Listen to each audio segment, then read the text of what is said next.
benar atau khawatir dengan efek samping sebuah obat.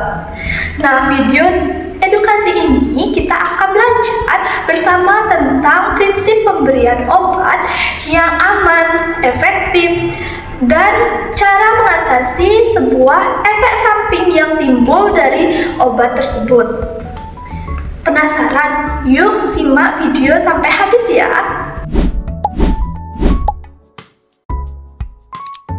Obat adalah suatu zat yang mempengaruhi proses kehidupan dan suatu senyawa yang digunakan untuk mencegah, mengobati, atau mendiagnosa sebuah penyakit, serta menciptakan kondisi tertentu. Ini menurut Syarif 2016 berdasarkan Undang-Undang Republik Indonesia Nomor 36 Tahun 2009 tentang Kesehatan, yang dimana obat mencakup bahan atau produk biologis yang berfungsi mempengaruhi sistem fisiologi atau kondisi patologi untuk diagnosis, pencegahan, penyembuhan, pemulihan, peningkatan kesehatan, dan kontrasepsi bagi manusia.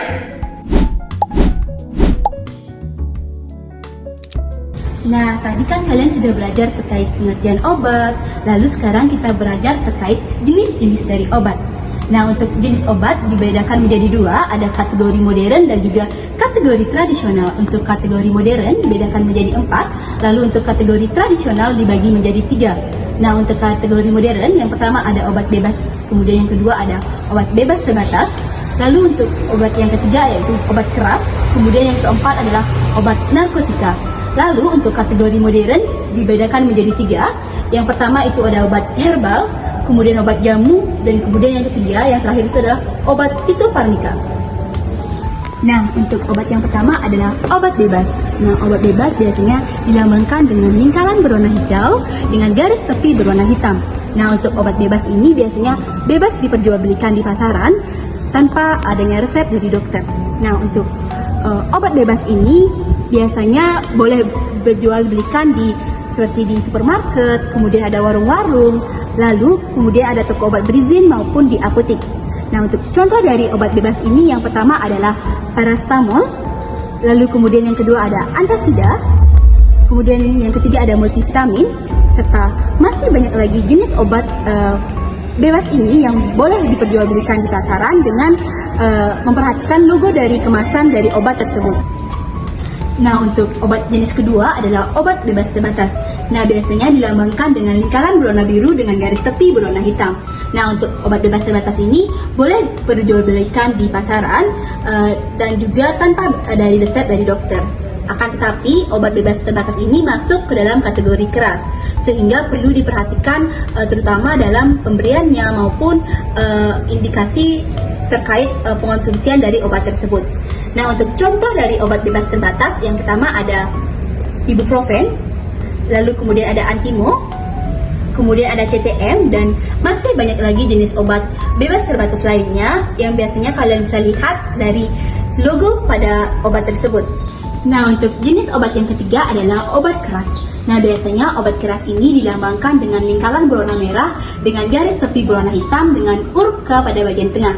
Nah, untuk obat keras ini biasanya tidak boleh bebas diperjualbelikan di pasaran, akan tetapi boleh dijual di apotek akan melalui dari resep dari dokter. Nah, untuk obat keras ini biasanya contohnya seperti asamepinamat, kemudian obat jenis antibiotik maupun serta obat golongan hipertensi seperti captopril.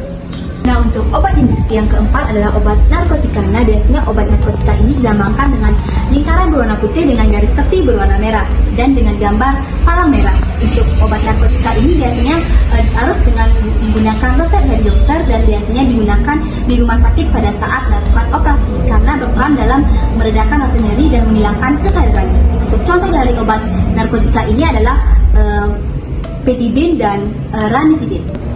Nah, untuk obat jenis kelima adalah obat jamu. Nah, obat jamu biasanya disimbolkan dengan lingkaran berwarna kuning dengan garis tepi berwarna hijau dan gambar ranting. Nah, untuk obat jamu ini biasanya bersumber dari bahan alami. Untuk contoh dari obat jamu ini adalah tolak angin, kemudian madu TJ, dan masih banyak lagi jenis obat jamu.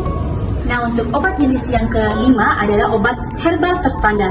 Nah, untuk obat herbal terstandar ini biasanya disimbolkan dengan lingkaran berwarna kuning dengan garis tepi berwarna hijau dengan gambar salju berwarna hijau. Nah, untuk obat herbal terstandar ini biasanya meliputi Kiranti dan masih banyak lagi obat herbal lainnya.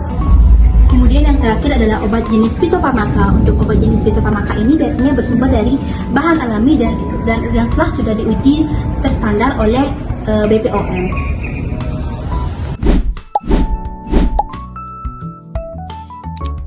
Oke sobat, tadi kan kita sudah belajar mengenai jenis-jenis obat.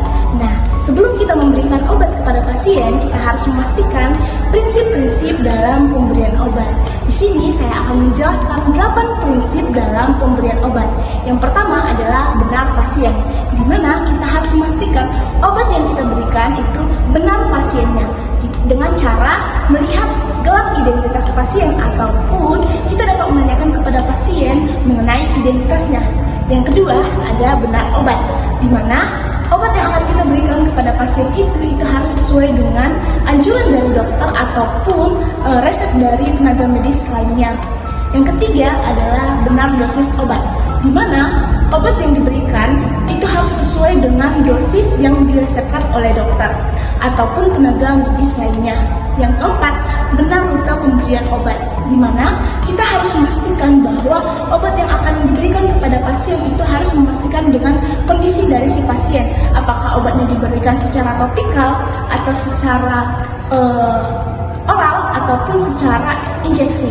Oke, selanjutnya yang kelima adalah benar waktu, di mana kita harus memastikan pemberian obat ini sesuai dengan waktu yang sudah ditetapkan oleh dokter, baik itu pada pagi hari ataupun pada siang hari ataupun pada malam hari.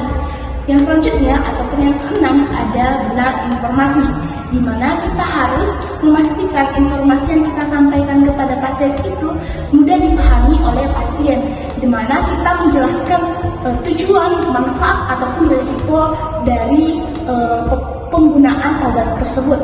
Selanjutnya ada benar dokumentasi, di mana kita memastikan setiap obat yang kita resepkan ataupun kita berikan kepada pasien itu kita harus mencatat ataupun mendokumentasikannya agar tidak terjadi obat yang berulang.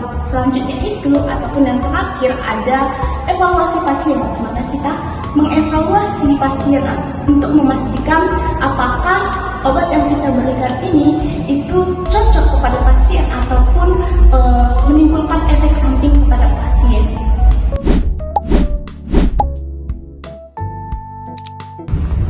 Setiap obat memiliki efek samping seperti mual, pusing, atau bahkan ruam pada kulit. Tentu saja hal ini membuat kita ragu untuk melanjutkan pengobatan.